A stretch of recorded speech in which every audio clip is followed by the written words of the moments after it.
Hello, everyone, and how are all of you doing? We are back. We're definitely back for another episode of Rob's Real and Ridiculous Podcast, episode number 46. Number 46, Man Cave Studios, Valley of the Sun. I hope you are all doing well. I hope you're all enjoying the holiday season. I hope you're all having a good week and enjoying some time off, hopefully.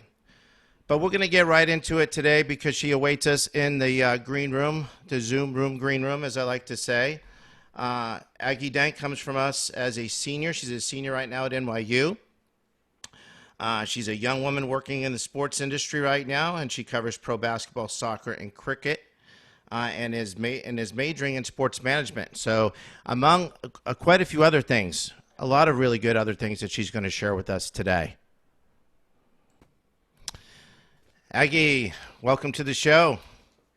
Hi, thanks so much for having me. Yeah, I'm glad you wanted to join, and I know we've been going back and forth a little bit on email over the last few weeks, and so I'm glad you are here and joining us today on this. We're right in the middle of holiday season, aren't we? Yes, yes. I'm so excited for Christmas. I feel like I've been waiting all of 2020 for Christmas. Yeah, isn't this the hopefully the most normal time of 2020 potentially? Yes, I hope so.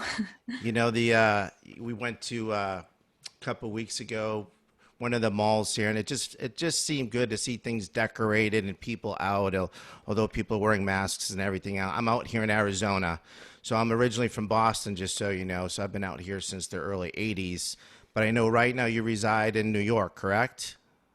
Yes, I live in New York. I'm currently in Birmingham, Alabama with You my are? family, Okay. but yeah, New York and Alabama part-time, I guess. Yeah, that's okay. That's a good mix. So let's start with that a little bit because you were born and raised, right, in Birmingham? Yes, yes, Okay. that's Take correct. me on that journey and what got you and the family out to New York. A little bit about your, because it's all about your sports background and how you got excited to get involved with sports. Yeah, definitely. Yeah, so born and raised in Birmingham, Alabama. When I guess towards the end of my high school career, I knew I wanted to go relatively far away. I applied to all different kinds of schools across the US, a bunch in California, but I was leaning towards the Northeast. Yep. So I ended up at NYU, and I love sports. So New York kind of made sense. They have quite a Absolutely. few teams there. Yeah, so I moved to New York City from Alabama. It was kind of crazy. Lots of people here thought I was crazy leaving Mm-hmm. Alabama, going to New York. But yeah, now I'm studying sports and working for a couple different teams in New York City, and it's been amazing so far. I've been there for 4 years, and I'll be there for at least one more after I graduate. Yeah, so I love New York now. It's been a really incredible experience. Do you have plans on where you might want to go, or is it all pertaining on where your career takes you after you're out of school? Yeah, so I graduate from NYU in May 2021, and then I'm going to Columbia University to do a master's degree for the next year. So I'll be around at least Awesome. until 2022. That's fantastic. Yeah, so tell me about that just a little bit. So I went from Boston to Arizona, and that was a huge culture shock.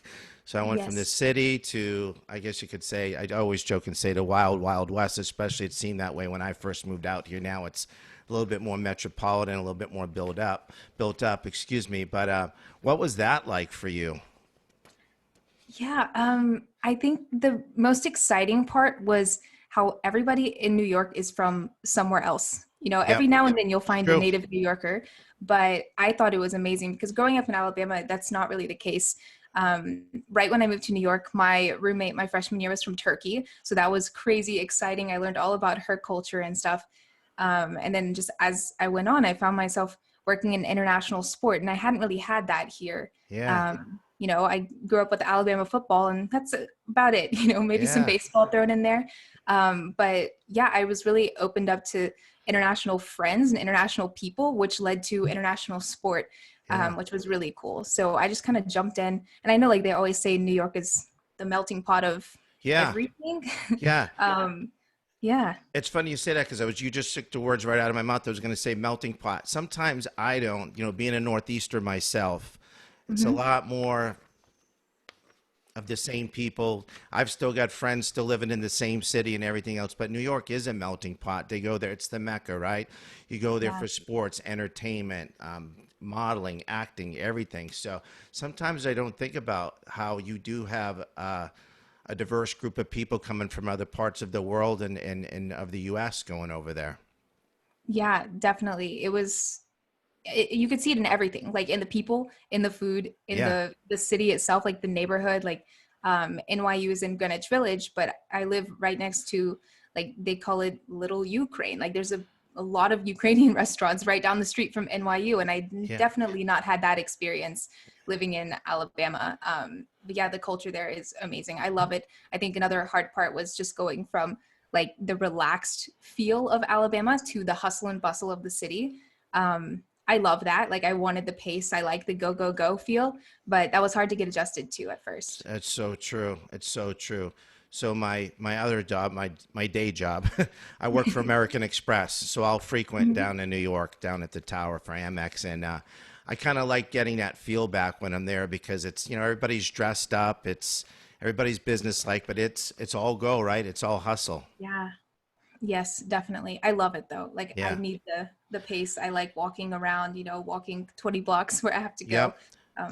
Yeah. My younger cousin, she still lives there right now. She was working. I'm not sure where she's at now. She was working for Rachel Ray for a little bit. She loves New York. Oh, And then my other younger cousin, Gabriel, and I think he's back in San Francisco. My wife just filled me in the other day. I wasn't sure if he left.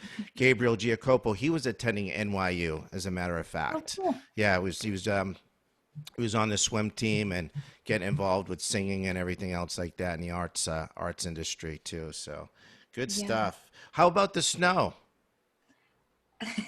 I was You just okay telling with it? somebody, Yeah. yeah, I was just talking about this the other day Yeah. because there's a huge snowstorm Yeah. that happened, I guess, just a few days ago in New York.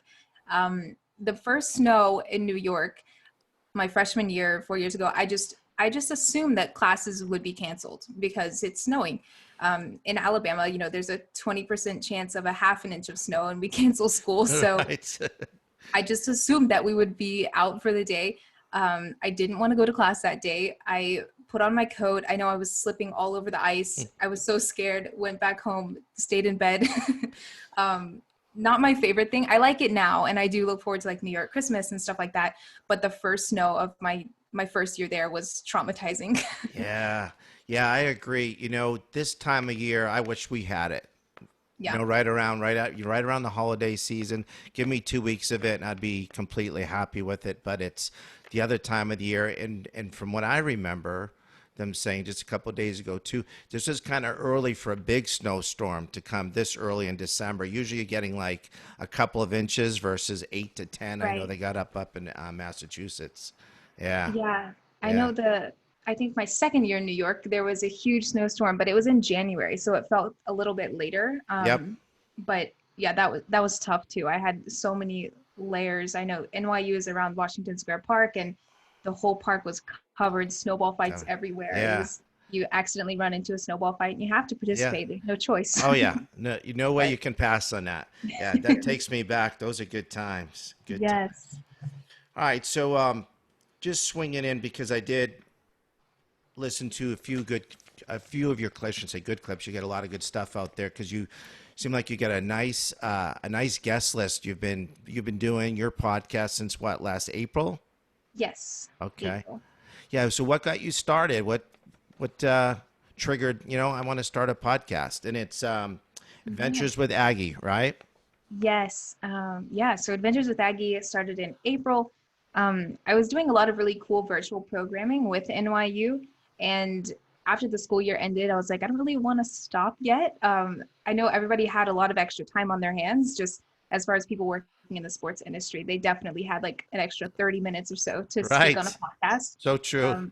Yeah. So I just started reaching out to my friends. The podcast kind of started as like more business oriented, trying to give advice to students like me. I started the podcast to give myself advice essentially. Yeah. But I was speaking with executives in the sports industry and just talking about their path, how they got into the sports industry, whether they started in the sports industry, which is always really interesting to see if they transitioned in later or not. Yeah. Um, and then it kind of recently has turned into more athletes talking about their off-court or off-field initiatives. Yep. Yeah, the guests have been incredible, and I've been shocked at the growth recently. I know lots of people are starting podcasts during this pandemic we're living Yeah. in. So, yeah, I know I'm not the only one, but mine's been super fun so far. Yeah, same here. I'm enjoying it. It's crazy. So I thought about it for, I don't know, you get those thoughts in your head for a couple of years. And then finally, this past February, I decided to do it. And as we all know, or didn't know, there was going to be a pandemic and the sports world shut down. So Yeah. I was doing a lot of solo shows, just kind of doing a round table as I do when I don't have guests, covering football and UFC and basketball, etc., everything. And there's still content out there though. Even when the teams Yeah. weren't playing, the NBA is a reality show in itself, and I love the NBA. Hmm. But it Yeah. has its own off-season drama, doesn't it? Yes. It really does. So, Definitely. so I said, how did you manage to keep this going? And it was just kind of good to hear people just, they want to hear a voice. We're all kind of, I'm sure you've been knowing what's going on in New York, quarantined and isolated, and a lot of us are all working from home. So you don't have that face-to-face interaction. So for some people, it's kind of like it's good to hear a voice that I'm familiar with too. So kind of kept Yeah, people going through all of it. definitely. Yeah, it's been a great way to stay connected with people, all kinds of people that I Yeah, know, people that I've met because of the podcast. Yeah, it's been an interesting, I guess, community around my yeah, podcast and yeah. meeting other podcasters too. It's great, isn't it? It's Mhm. enjoyable. I love it. I totally agree. So I know recently you had on two podcast shows ago Derek Anderson from the NBA. Yes, Really good interview there. Derek Really is good. Yeah. awesome. Yeah. Um, yeah, he's incredible. He's really, really good at life lessons and life advice. Yeah. I met him through an internship that I had this past semester, and I heard him speak at an event, and I was like, "Hey, I need you on the podcast." Yeah. So he came and spoke, and I knew that he had a really great story off the court, just from hearing him speak and learning about his books and stuff that he had written. And he's very much a philanthropist, Yeah. not just an awesome basketball player, although we Yeah. love that part of him too. Yeah, so I talked about a lot of the philanthropic things that he's doing, Yeah. and it was awesome. I loved talking to him. He was one of my favorite episodes, I think. Yeah. Great job there. And then Len Elmore. So I listened to some of that podcast as well with Len Elmore, and obviously former NBA player. I had no idea that he's now a professor at Columbia. Is that correct? Yes, Yeah. yeah. Len has done just about everything you could do. Yeah. Um, his Wikipedia page does not do justice in all of the things that he's done in his life. Yeah, so I brought him on because obviously we know him from his NBA days. He went to law school, and he was a practicing lawyer for a few years, and then he was an agent, and he was on ESPN, He CBS was. Sports, um, so much. But yes, now he's a professor at Columbia. I met him through NYU, and he's teaching about athlete activism, and he has a couple courses in the sports management master's program. So Nice. I'm excited. Maybe I'll Th- take his class next year. I don't know, That's but we'll see. hey, and that's great stuff, especially in the world that we live in today, right? That's great to Definitely, hear. That's great to hear. for Um, sure.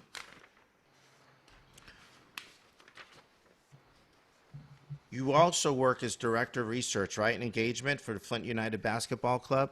Are you still doing that? Yes. Yes, I'm still Yeah. doing that. Um, yeah, Flint United's awesome. The team itself was announced about 4 months ago now, and I Yep. was brought onto the team about 3 months ago.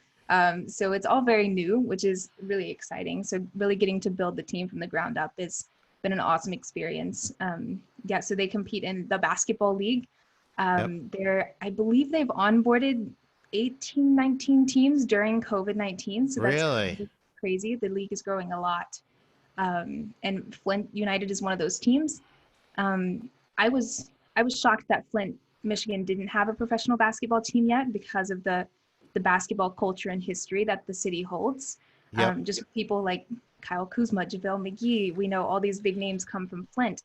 Yeah, so I was shocked that there wasn't a team there, but we're growing. It's super exciting. We have our training camp in 2 weeks, I I was think. just about to ask Um, you that when that season kicks off. yeah, the training camp starts, I think it's January 7th that week. And Okay. then our first game is March 2021. Okay. So, yeah. Nice. So is that comparable to like the NBA D League? Yes. Yeah, it's the same level of Same basketball. level? Yeah. Yeah, some of our guys, some of our TBL players, they will go through the draft and they'll be in NBA one day.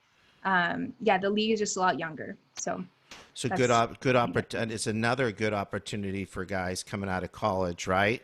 To get involved Yes, in a pro league, get recognized, and hopefully get back up into the NBA. I like that. definitely. I like that.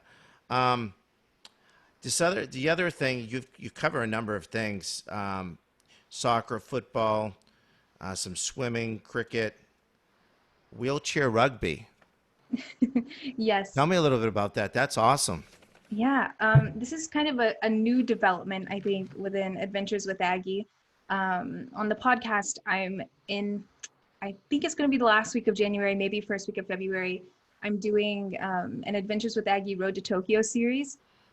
So I'm having all of these different Olympians and Paralympians come and speak about kind of like what they've been doing in the last year now that they have another year to wait until the Tokyo Olympics. So yeah, one of my most recent episodes that I recorded, I haven't released it yet. I'll release it during that week, was with Chuck Aoki. He's a wheelchair rugby player. He played wheelchair basketball for, I think, 11 or 12 years before he transitioned to wheelchair rugby. But hearing his story was super exciting. And he'll definitely, I think he'll be the first episode of the Adventures with Aggie Road to Tokyo. Um, Nice. but yeah, I can't wait for that part of the podcast to come out. No, that's fantastic. That's great. Yeah, so they're I was watching. I don't know if you follow Brian Gumble at all a little bit. He has a great show on HBO, and he had a bunch of Mhm. guests. They were talking about the Tokyo Olympics coming up, and just what do you think that coverage might look like, right? Come summertime, Yeah. because a lot of us, including us, that and you cover sports. What does that landscape look like? Because as you know, they're covering the NBA or have covered the NBA from afar, right? Right. The studios are at home. So they were having a conversation, Andrea Kramer and a bunch of other guests, weekly guests that he has on the show, to say, will they allow the same number of media people to attend and Right. cover the games versus knowing? Plus, it's probably a money saver too, right? For companies not to fly as many people Yeah. out, which is kind of sad. You have any Mhm. thoughts on that? Yeah, I think I was talking about this with Chuck and a few of the other Olympians that I was interviewing for the series, and I think the one of the biggest difference that the athletes are going to see is obviously the lack of fans. Probably Right. not going to let fans travel into Tokyo I from all know. over the world to watch, regardless of how far away the Olympics are happening. And then also, they, I don't remember which one now, but it was in one of the episodes that I was recording. They said that it's going to be very quick, like fly in, compete, and then fly out. Like they don't want the athletes just sitting there Staying hanging there out for weeks. for 2 weeks. Right. So I think that it'll be different from the athlete perspective, and then as well as the media. I doubt that weird like random reporters will get in, Right. just by like purchasing a pass. I think it'll be necessary media rather than like the freelance reporters or freelance journalists and things like that.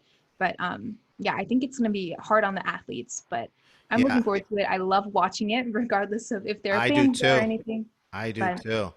We need to yeah, get back to some real stuff again, yeah, things that make us feel good. And that would be something to look forward to. And yes, and you talking to athletes and some ex-athletes, one of the things that I hear constantly, whether it's the NFL, UFC, boxing, is I know you're on there you're out there, you're fighting and you're playing football and you're doing your thing, but you do feed off the adrenaline of the fans. So to Right. just have that dead air going on a regular basis, it's got to be tough to kind of get yourself up, even in a close game or close boxing match or whatever it is. Definitely. Yeah, I had one really funny interview. This was before Adventures with Aggie was a podcast. It was a live interview series. Yeah. But Dylan Mabin, he played college football at Fordham University, I think, Okay. in New York, and now he's played at a couple different teams. But he was one of the first live interviews that I did, and I was like, "How do you feel about there not being fans at the NFL games?" He's like, "I played football at Fordham. We didn't have very many fans anyway. It's not that Yeah. big a deal." Yeah. But I think to some of the athletes, like maybe Alabama football players or Auburn football players, Clemson, like they're so used to having like 100,000 fans in the stadium that it's Yep. got to be different. Es- Um, Especially in college. It's funny because I have heard those jokes thrown around. In other words, like, the Yankees or the Red Sox stadiums are full, and the Tampa Bay Rays, it doesn't matter. They don't have right? fans anyway, right? Yeah. Yeah, and that brings me to something too that was on my mind that I heard earlier in the week, and there's an argument being made, especially for not just the bowl games that are going on now, right? But the big one, right? The big Final Four. You got what? Alabama, Notre Dame, Clemson, and Ohio State. A Right. lot of controversy around Ohio State getting in with 6 wins. Yeah. You haven't, and then also the second thing is really just a two-part thing I'd like to talk to you about is them getting in with six. And I know it's all about the eye test, right? In terms of, well, I don't need a body of work of say 8, 9, 10 games to know Ohio State belongs in that top four. And we all know they're a draw for TV too. The Right. Ohio States and forget about Alabama. By the way, are you an Alabama fan? Yes. You have Yes. to be. Yeah, so where I growing up in the Northeast, it's more hockey than anything. And you Okay. probably see that in New York too, right? There's not Right. any big college football teams there. Way back when Boston College was a good team when they had Doug Flutie, but that was about it.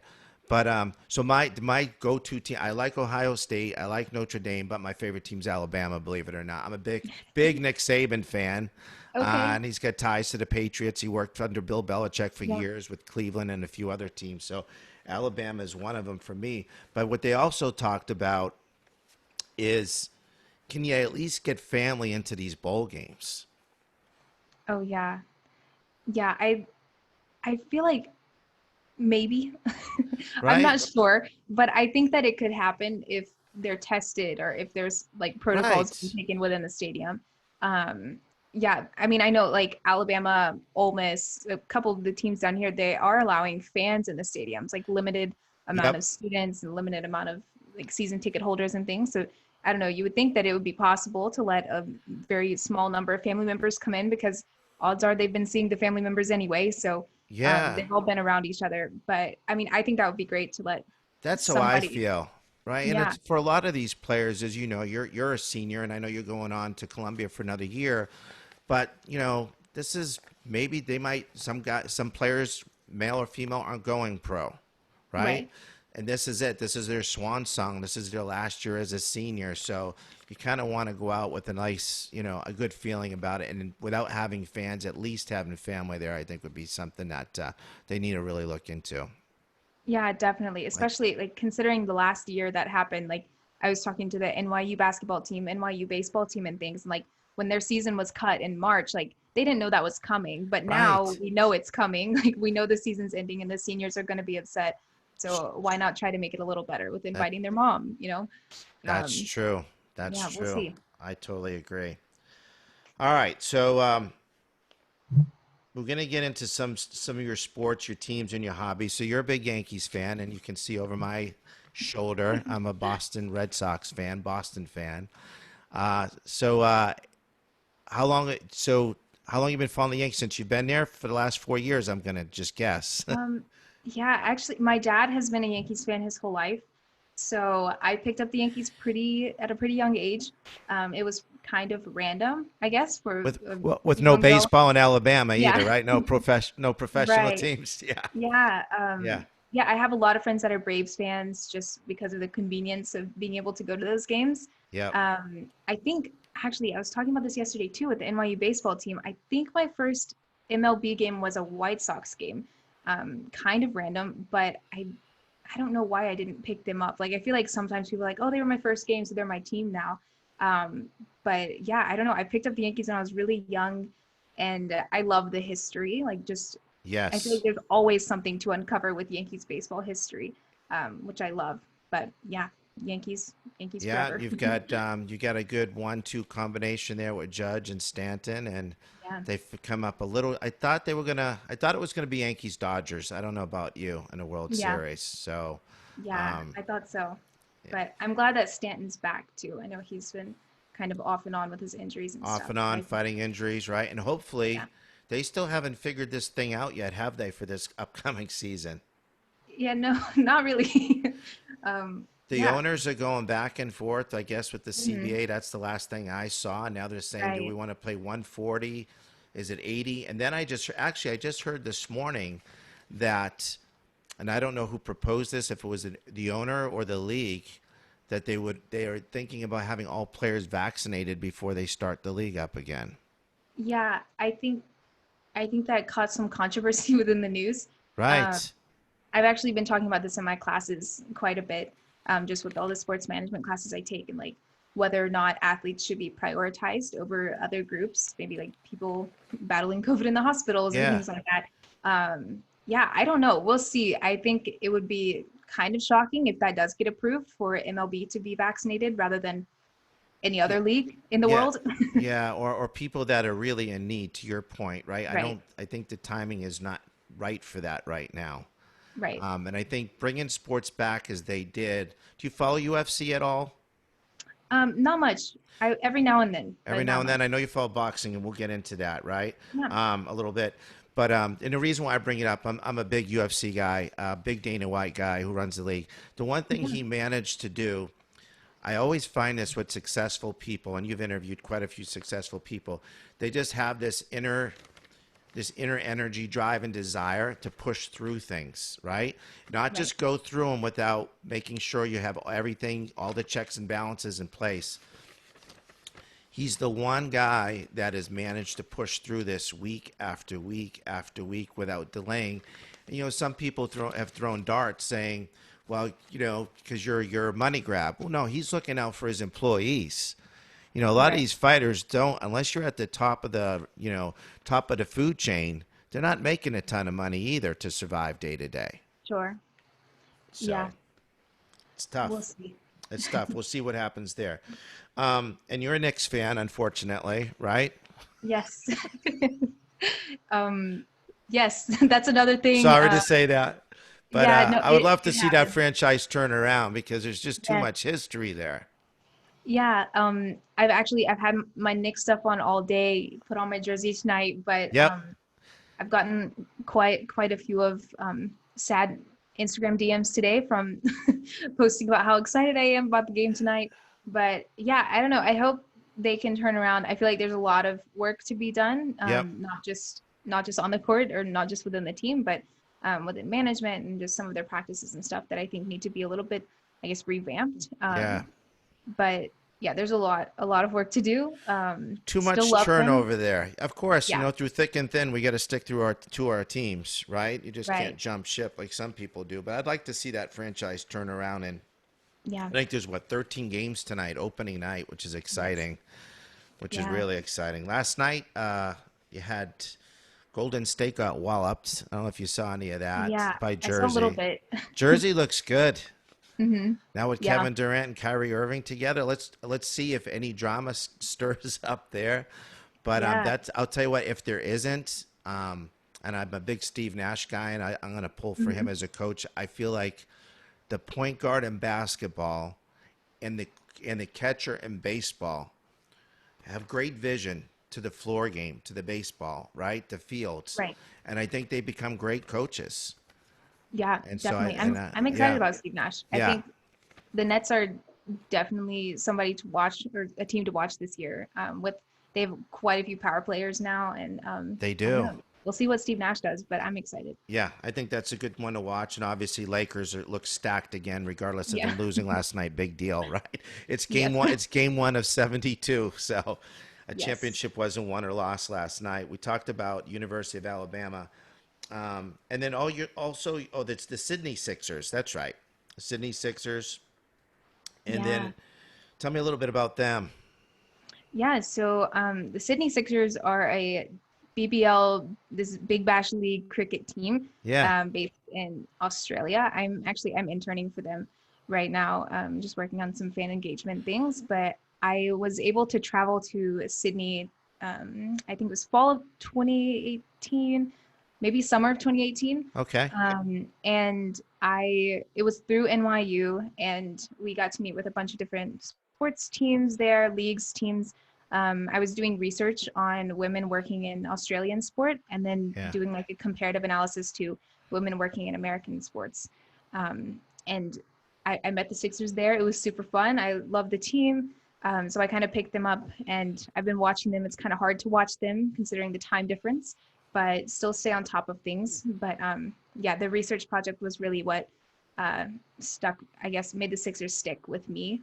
Um, yeah, it's fun. And so, and I've never gone to a cricket match. And from what I remember, well, not that I was also thinking of what do you call it, highlight, which was big in the South and like in Florida. But in terms of Right. cricket, how many like what's the landscape like that for professional cricket? Is it Yeah, it's kind of like it's the soccer following? It's got to be a niche group, right? I think is what I'm getting yeah. to. So obviously, it's not huge in the U.S. Right. It is the main most popular sport in Australia and India.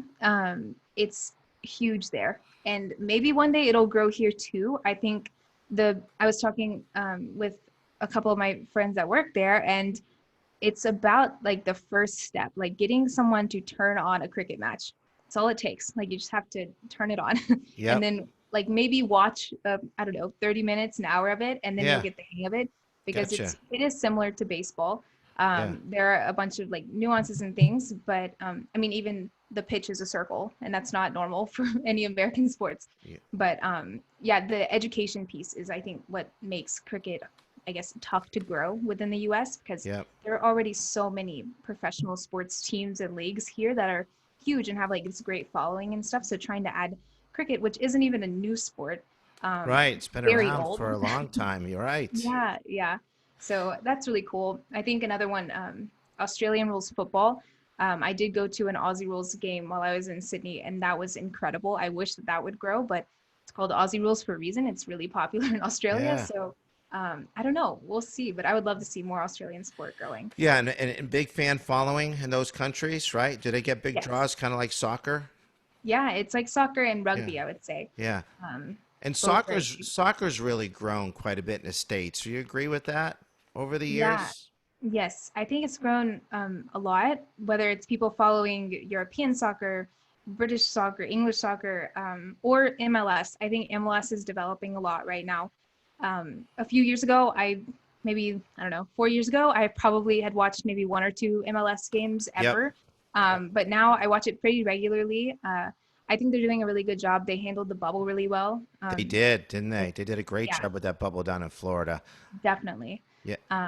Yeah, so I think soccer is growing a lot. I was able to pick up FC Bayern kind of when they were at their peak because of an internship. So Yep. they'll probably be one of my forever teams as well. But yeah, I think American soccer is growing a lot, and Americans are starting to pick up European soccer more as well if it wasn't already like ingrained in their families. Yeah, yeah, I've enjoyed it. I mean, watching some of the World Cups, watching some of the MLS. To your point, I did follow that when they were down in the bubble. I know out here in Arizona, believe it or not, there is hockey out here. I'm a ex-hockey player, Okay. so I played the game, so I love it. So there's a lot more rinks and everything else. But as you know, in the Northeast, it's big hockey, where soccer's to hockey out here. A lot of soccer Yeah, leagues out here in Arizona. So sports really, and it's a great sport. It really yeah, is. it It's good to is watch. I really. So, definitely. Deontay Wilder, is that your? I know I asked you like some other things that you follow. Is that you like your number one guy, or just one of a few that you Yes. follow in the boxing world? Yeah, I think Deontay is number one. I'll watch Anthony Joshua Anthony because it's Anthony Joshua, Joshua. right? Um, Yes, the heavyweight but division's not too bad, and you throw in Tyson Fury, it's a good yeah, mix. right. Yeah, my dad got me into boxing probably in high school, middle school or high school, just watching whoever was on really. Yeah, so I didn't realize how big the boxing culture was in New York. Yeah. That was crazy when I moved there. I was like, oh wait, like people want to go to a boxing like event with me because that Right. there really just aren't very many of those here. Yep. I'd seen Deontay fight in Birmingham. I think he fought Chris Arreola, I think. Okay.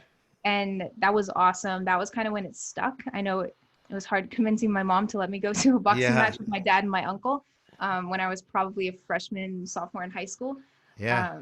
But yeah, it stuck. I've been able to see Deontay fight a couple times in Brooklyn as well. That's Think, great. Yeah, yeah, great fighter. We like him here too. You know, we follow him yeah, here at the house, and my wife's a big boxing fan.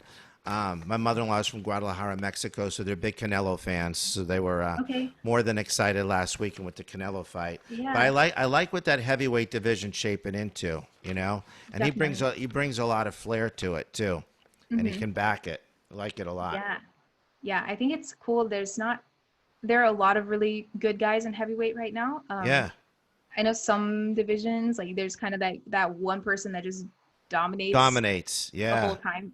I feel like there are a lot of really good options with Deontay and I don't know a couple others, but yeah. yeah, we'll see what happens. It's good to see the heavyweight division back, and then you got the Definitely. I call it the I think they're calling it the Legends League. I'm calling it the Old Man League, but it's still enjoyable. I ended up watching Tyson do his event a couple weeks ago. The guys, the over Yeah, 50 club that are trying to come back, and a lot of it is for charity, as you probably know. A right. bit of money into it. So Tyson came in shape, though. He looked good. He looked good. Yeah, that Was was that was a weird fight. it was? You know what? The whole card was different, Yeah.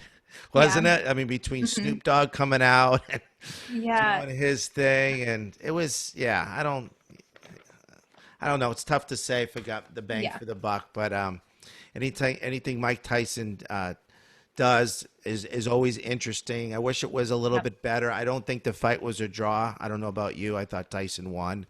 Yeah. Um, but what are you gonna do? They did it for charity, and I don't know. It'll be interesting to see how long they can keep that thing going now. Yeah.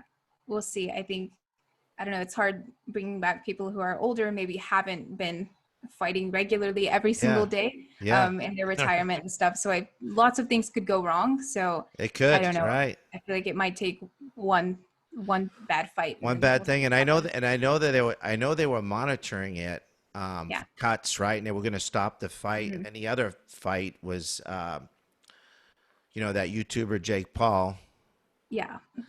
who I'm not a fan of, Hmm. and Nate Robinson. I mean, he got knocked out, Yeah. That was that was hard to watch. I wasn't don't know. it? I didn't love that, and I know now I didn't either. Paul is trying to fight more people, which I mean, they said he was training, like he actually did train for this. So Yep. um, I think that's good. Just putting people who aren't in, I don't know, they're not training for this. I don't think they should get in the ring. Like if they're not like fully prepared and they don't know all the It's safety protocols and things, because boxing is so dangerous. It's I so don't. tough, and I hear that from a lot of people. And so, you know, Nate Robinson just trying to convert from basketball over, and he looked like he was in Right. great shape, and he always has Hmm. been. But it's a whole different game. And then even with a Jake Paul, who is not considered a professional, but he can Hmm. fight. He can fight. Now, what he could do up against a real pro, that Yeah. remains to be seen. But I think he's just going a little too much over the top, calling people out too lately. Yeah. Definitely. Yeah. I Be don't think careful what rookies you should do wish that. for, right? Yeah. Be careful what you wish for. All right. Definitely. As we wind this down and wrap this up, you do a little bit of I said some other hobbies and painting and drawing. You want to share a little bit about what you're doing with that right now, which I think is Yeah. fantastic. Sure. Yeah, so I'm actually minoring in studio art. I think I'm the first person at NYU to major in sports and minor in studio art, so that's kind of fun. I've been able to take a lot of really cool classes just to kind of work on my technique because I've been doing art since probably middle school, high school age, and I take painting through NYU. I've taken metal smithing through NYU, which was a really crazy experience. Kind of like walked into the class and she gave me a plate of copper, a saw, and a torch and said, go for it. And I was like, okay, You went to work. let's see. Yeah. Yeah, so that was awesome. But now I focus on the drawing part and illustrating more so than all of the other pieces of art that I've been able to study at NYU. And I've commissioned some pieces. I've drawn some illustrations for New Amsterdam FC, which is a NISA soccer team based in New York. Yeah, it's so much fun. Art is also like a stress reliever for lots of Yeah. people. So it's kind of fun to be able to have that relaxing hobby and commission Thera- pieces while I'm doing it. Therapeutic Yes, and commission definitely. pieces. So you've got an ultimate payoff. That's something that you love Yeah, and enjoy doing, which definitely. is huge. That's Yeah. awesome. That's awesome. Well, listen, I want to thank you once again. Much success to you. I can only Thank imagine you. where you're going to end up down the road. You've got great things ahead. And enjoy the rest of your time in Alabama. Thank you. I Enjoy. will. Thanks so much for having me on. Take care. I appreciate you joining, Aggie. Awesome. Thank Bye you. bye.